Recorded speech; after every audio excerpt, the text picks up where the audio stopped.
Έχω να πω πολλά. Δεν με φτάνουν τα 5 λεπτά και θα τα πω. Μπορείτε να κλείσετε το μικρόφωνο όπως με κλείσατε και στη φυλακή. Έχω καταρχάς να καταγγείλω ότι οδηγήσατε με χειροπέδες τον αρχηγό του τρίτου πολιτικού κόμματος της χώρας και μάλιστα δεν του δώσατε καν τη δυνατότητα σε προηγούμενες συνεδριάσεις σαν αρχηγός και πρόεδρος κοινοβουλευτικής ομάδος να έχει λόγο.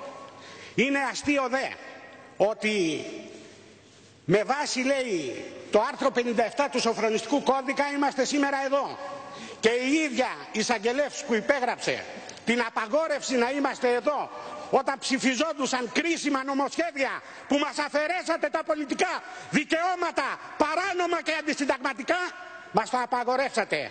Ποια μεγαλύτερη απόδειξη θέλετε ότι ζούμε σε ένα κράτος εισαγγελέων, ότι παρεμβαίνετε ομάς στη δικαιοσύνη?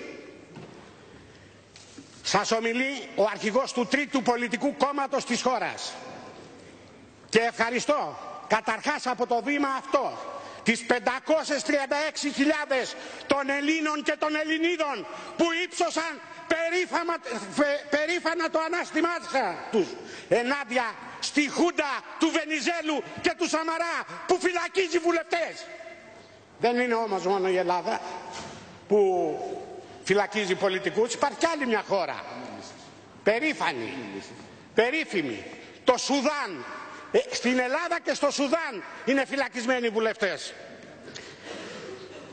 Ποιος ξέχασε από εσάς, αγαπητοί κύριοι και αγαπητές κυρίες, την 28η Σεπτεμβρίου του 2013 όταν φτιάχτηκε το σόου με τις χειροπέδες στην έξοδο του κτηρίου της Γενικής Ασφαλείας Αθηνών, όταν 6 βουλευτές οδηγήθηκαν με χειροπέδες? Ήταν ένα τέχνασμα, ήταν ένα κόλπο για να μας τσακίσετε, για να μας πάτε στο 2% όπως έλεγε ο Σαμαράς στο περίφημο βίντεο Μπαλτάκου. Όμως όχι μόνο δεν μας πήγατε στο 2%, αλλά 110.000 Έλληνες ήλθαν και συντάχθηκαν στις γραμμές της Χρυσής Αυγής. Ούτε ένας από εσάς, ούτε ένα κανάλι, ούτε μία λέξη για το γεγονός ότι 6 βουλευτές εσκυλεύθηκαν σε όλα τα κανάλια. Ντροπή σας ψευτοδημοκράτες! Δεν είχατε να πείτε ούτε μια λέξη. Παρακαλώ. Σκάσε ρε! Παρακαλώ, πιο ήρεμα, πιο ήρεμα. Είναι ψέματα αυτό που είπα, κύριε Πρόεδρε. Είναι ψέματα. Μας πήγαν με τις χειροπέδες, μας παραβίασαν τα ανθρώπινα δικαιώματά μας. Τι κάνατε? Τίποτε. Εσείς το διατάξατε και το στήσατε. Βρίσκομαι σήμερα εδώ διότι λέτε ότι η δικαιοσύνη έκρινε. Λέτε ψέματα. Δεκάδες οι δηλώσεις του ίδιου του Σαμαρά.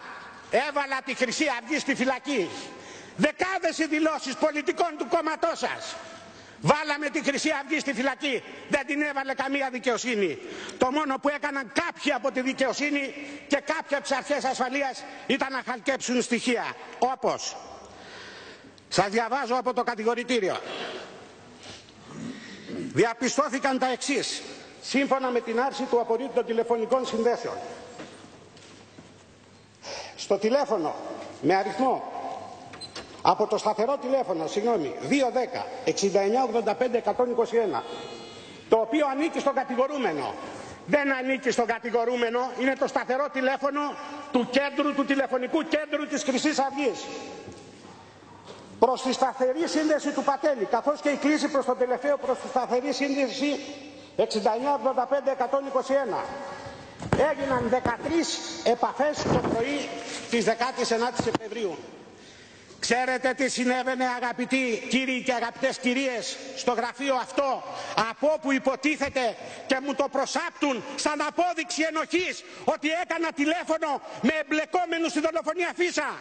Εκείνη ακριβώς την ώρα στα γραφεία της Χρυσής Αυγής όχι μόνο ήμουν απλά απόν, αλλά ήταν εκεί η αντιτρομοκρατική και ο εισαγγελέας νομικός. Και όμως αυτό το κουρελόκαρτο το λέτε κατηγορητήριο. Συνεχίζω. Εγκλήματα κομμάτων. Εγκλήματα οπαδών κομμάτων για τα οποία ποτέ βεβαίως δεν φυλακίσατε βουλευτές του κόμματος. Υπόθεση Τεμπονέρα. Μέλη της Νέας Δημοκρατίας δολοφόνησαν έναν άνθρωπο. Όχι μόνο δεν εδιώχθη η ηγεσία του κόμματος και στέλεχος, αλλά και βουλευτές σας τον υπερασπίστηκαν τους κατηγορούμενους στο δικαστήριο. Εκεί δεν υπήρχαν ηθικές αυτουργίες, μόνο για μας υπάρχουν. Στην Καλαμάτα, ντουφεκές από μέρους οπαδών του Πασόκ, ροπαλιές από μέρους δεκαετία του 80 της Νέας Δημοκρατίας. Δεν έγινε τίποτε. Ένα συνοδός του Κεφαλογιάννη στο Ηράκλειο πυροβολεί οπαδό του Πασόκ και τον δολοφονεί σε προεκλογική περίοδο. Δεν έγινε τίποτε. Και έρχομαι σε κάποιο άλλο έγκλημα που σας είναι άγνωστο και ίσως να είναι και επίκαιρο λόγω του ανασχηματισμού. 1985 προεκλογική περίοδος και ένα μέλος της νεολαίας της ΕΠΕΝ δολοφονεί στο χωριό Τραπεζαντή έξω από τη Σπάρτη κατόπιν πολιτικής διαμάχης ένα συγχωριανό του. Δεν θέλω να πω το όνομά του, καταδικάστηκε, τέλειωσε τη φυλακή, είναι ελεύθερος. Έχω όμως να πω το όνομα αυτού που ήταν αρχηγός της νεολαίας ΕΠΕΝ. Είναι ο κοινοβουλευτικός σας εκπρόσωπος, ο Μάκης ο Βορίδης. Εκεί δεν υπήρχαν ενοχές, δεν υπήρχε συλλογική ευθύνη. Η Χρυσή Αυγή είναι θύμα μιας πολιτικής σκευωρίας. Ψάχνατε για οπλοστάσια, ψάχνατε για μαύρο χρήμα, δεν βρήκατε τίποτε. Ψάχνατε σαν γκάνγκστερ κάποια όργανά σας, κάνανε έρευνες σε σπίτια, ακόμη και σε μοναστήρια, και οι έρευνες αυτές δεν υπάρχουν καν στη δικογραφία, τις έχουν εξαφανίσει. Και έρχεστε μετά από 6 μήνες και λέτε το οπλοστάσιο της Χρυσής Αυγής ήταν ένα κυνηγετικό όπλο και 2 πιστόλια που είχα εγώ στο σπίτι για την προσωπική μου ασφάλεια, ναι, γιατί ήμουν θύμα, ήμουν στόχος τρομοκρατών.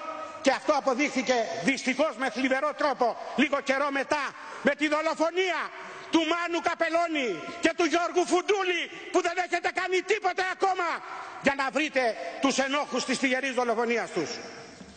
Πού είναι το μαύρο χρήμα, πού είναι τα οπλοστάσια σας? Πουθενά. Υπάρχει όμως το βίντεο Μπαλτάκου. Γιατί δεν το συζητάτε? Λέγατε ότι θα το συζητήσετε μετά το Πάσχα. Σήμερα κλείνετε τη Βουλή. Θα το συζητήσετε το Σεπτέμβριο? Αυτό μου θυμίζει τους παλιούς χειμερινούς κινηματογράφους που λέγανε ραντεβού το Σεπτέμβριο. Τι φοβάστε? Γιατί δεν ανοίγετε το θέμα? Εγώ γνωρίζω προσωπικά ότι αυτά που είπε ο Μπαλτάκος στο συναγωνιστή μου Κασιδιάρη είναι αληθινά. Γιατί μου τα είχε πει και εμένα διαζώσεις. Γιατί τον Μπαλτάκο δεν τον ξέρει κανείς σας νωρίτερα από ό,τι τον ξέρω εγώ. Εγώ γνώρισα τον Μπαλτάκο σαν μαθητής σε εθνικιστικούς αγώνες το 1973. 1973 στο γραφείο της ΕΟΚΑΒ που αντιπροσώπευε το στρατηγό Γρήβα Αδιγενή και μετά στο εθνικιστικό κίνημα. Άλλωστε τα γεγονότα που σας έχουν αναλυθεί αποδεικνύουν.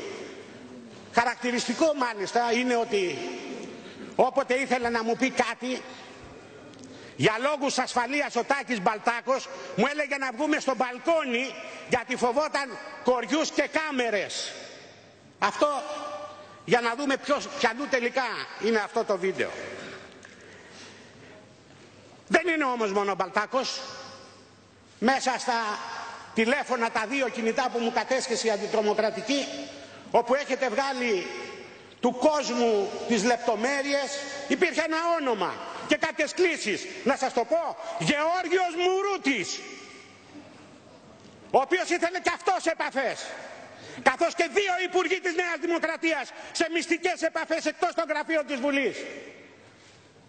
Θέλαν να μας προσετεριστούν όπως έκαναν, και μη μου πείτε ότι είναι πρωτόγνωρο, το έχουν κάνει πολλές φορές. Το κάναν το 1977 με την Εθνική Παράταξη, το κάναν με την ΕΠΕΝ στις εκλογές του 89-90 όταν υπόσχονταν την αποφυλάκηση Παπαδοπούλου, το έκαναν διαλύοντας τον Καρατζαφέρη, το κάνουν και τώρα. Κύριοι και κυρίες, είστε ένοχοι μιας πολιτικής σκευωρίας. Φτιάξατε κατηγορητήρια βλέποντας δημοσκοπήσεις και αυτό αποδεικνύει και η δήλωση η πρόσφατη του Δένδια ότι αν δεν τους πιάναμε θα ήταν στο 15%. Επειδή μας βάλανε στη φυλακή λοιπόν είμαστε στο 10%. Όμως θέλω να σας δηλώσω ότι δεν τη φοβάμαι τη φυλακή. Είμαι περήφανος που διώκομαι για τις ιδέες μου. Οι χειροπέδες που μου βάζετε για μένα είναι τίτλος τιμής. Για κάθε αγωνιστή, όπου και αν ανήκει, ο οποίος αγωνίζεται για τις ιδέες του, είναι τίτλος τιμής οι χειροπέδες. Η δικογραφία, την οποία δεν γνωρίζετε ασφαλώς, συνεπτύχθη σε ένα πόρισμα. Στο πόρισμα, το οποίο παρέλαβαν όλοι οι βουλευτές και είναι απόλυτα σχετικό, έρχομαι στο σημερινό θέμα, για την άρση της ασυλίας μας. Γράφει λοιπόν το πόρισμα αυτό, πέραν των τηλεφώνων σας λέω, για να το καταλάβετε καλά. Με κατηγορούν ότι έκανα τηλέφωνο σε εμπλεκόμενους από το γραφείο μου, από το ακίνητο τηλέφωνο, την ίδια στιγμή που στο γραφείο μου ήταν εισαγγελέας, ο νομικός, εισαγγελέας πρωτοδικών νομικός και η αντιτρομοκρατική και έκανε έρευνα. Και υπάρχει έκθεση έρευνας. Και με κατηγορούν για αυτό το πράγμα. Ότι έκανα τηλέφωνα και ότι αυτό αποδεικνύει την εμπλοκή μου. Έρχομαι όμως στο περίφημο πόρισμα που σας στείλαν οι ανακρίτριες και ο εισαγγελέας. Το οποίο λέει, εντός της ιδίας δεκαετίας, δηλαδή της δεκαετίας του 80, αυτά εις ό,τι αφορά την εγκληματική οργάνωση, η Χρυσή Αυγή μετεξελίχθηκε σε πολιτικό σχηματισμό, ο οποίος αυτοπροσδιορίζεται ως πατριωτικός εθνικιστικός, χωρίς να έχει υποβληθεί οποιοδήποτε καταστατικό ή ιδρυτική πράξη αυτής. Και έρχομαι, αυτό σας λέει, ότι δεν είχαμε κάνει ιδρυτική πράξη δεκαετίας του 80, λοιπόν σας λέει ψέματα. Σας λέει ψέματα. Σας έστειλε αυτό το κουρελό χαρτό για να μας καταδικάσετε και σας λέει ψέματα. Και για του λόγου του αληθές σας διαβάζω, εδώ είναι η επίσημη αριθμός 65-2014, το δικαστήριο του Αρείου Πάγου, πρώτο πολιτικό τμήμα. Λέει λοιπόν η απόφαση του Αρείου Πάγου. Η σύνομη ίδρυση του εν λόγω πολιτικού κόμματος με επίδοση της από 14 Δευτέρου 1983 δήλωσης του αρχηγού του Νικολάου Μιχαλολιάκου προς τον εισαγγελέα του Αρείου Πάγου, επίσης διαβιβαστήσα όπως προαναφέρθηκε στο παρόν δικαστήριο, καθώς επίσης και με την ομότυπη γνωστοποίηση προς τον εισαγγελέα του Αρείου Πάγου, του ονόματος, του εμβλήματος, της έδρας και του καταστατικού του. Αυτό το αληθινό καταστατικό της Χρυσής Αυγής, όχι το ψεύτικο που περιφέρουν οι φυλάδες και τα κανάλια της διαφθοράς, οι πορνοβοσκοί που κάνουν τους ενημερωτές και μετά τις 1 το βράδυ, που είστε αγκαλιά εσείς η εξουσία με όλους αυτούς, τους διεφθαρμένους της πλουτοκρατίας που έχουν τα κανάλια και κάνουν πλήση εγκεφάλου στον ελληνικό λαό. Αλλά τι να πει κανείς για τον πολιτικαντισμό σας? Τι να πει?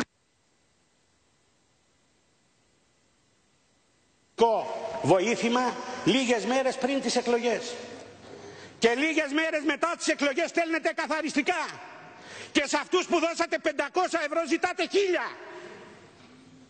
Ούτε ο Μαυρογιαλούρος, και ο Μαυρογιαλούρος είχε φιλότιμο. Είχαμε πρόσφατα εκλογές. Είπατε ότι οι εκλογές αυτές είναι δημοψήφισμα. Λοιπόν το δημοψήφισμα έγινε και πήρατε μόνο 31%. 2 λιγότερα από όσα είχε πάρει ο Κωνσταντίνος στο δημοψήφισμα του 1974. Φύγετε, είστε επικίνδυνοι για τον τόπο. Και πραγματικά απορώ με την αριθμητική του Καραγκιόζη, την οποία χρησιμοποιείτε, την αριθμητική που χρησιμοποιεί ο Καραγκιόζης όταν μοιράζει με το Χατζιαβάτ. Λέτε 23 συν 8 ίσον 31. Ποιος σας το είπε αυτό, αγαπητοί? Ας κατεβαίνατε μαζί σε ένα κόμμα για να είστε 31. Το 8% που ψήφισε την Ελιά θα την ψήφιζε αν ήταν με τη Νέα Δημοκρατία? Και το 23% που ψήφισε τη Νέα Δημοκρατία θα την ψήφιζε αν ήταν με το Πασόκ? Και έπειτα συγκρίνεται αυτό το 31% με το 27% του ΣΥΡΙΖΑ. Και το 9,5% της Χρυσής Αυγής που είναι στα αζήτητα, εναντίον σας είναι. Και το 6% του ΚΚΕ τι είναι? Κατά της κυβερνήσεως σας είναι. Και το 3,5% των ΑΝΕΛ τι είναι? Εναντίον σας είναι. Είστε μια θλιβερή κυβέρνηση μειοψηφίας που πρέπει να πέσει. Επί προσωπικού, με έχετε άδικα 8 ολόκληρους μήνες και 6 ημέρες στις φυλακές. Θα σας πω ένα στίχο. Χαρές και πλούτοι αν χαθούν και τα βασίλεια κι όλα, δεν είναι τίποτε. Εάν στηθεί μένει ψυχή και ολόρθη. Η ψυχή μου μένει στηθεί και ολόρθη. Είμαι αμετανόητος εθνικιστής και χρυσαυγίτης και δεν μπορείτε να μου λυγίσετε την ψυχή ό,τι και να κάνετε. Και εγώ να σας πω κάτι για τις ιδέες μου. Πρόθυμος είμαι να πάω και φυλακή και να πεθάνω ακόμη. Εσείς για ένα άδειο πουκάμισο, για μια καρέκλα, οι περισσότεροι από εσάς της κυβερνητικής πλειοψηφίας ψηφίζετε νομοσχέδια που δεν πιστεύετε. Ψηφίζετε νομοσχέδια που ξεπουλάνε την πατρίδα. Καλό από το βήμα αυτό, την ώρα αυτή που καταραίει στην πραγματικότητα το σάπιο και διεφθαρμένο καθεστώς σας, καλό τους 536.000 υπερήφανους Έλληνες και Ελληνίδες να δώσουν τον αγώνα τον καλό για να πέσει η αντεθνική σας κυβέρνηση.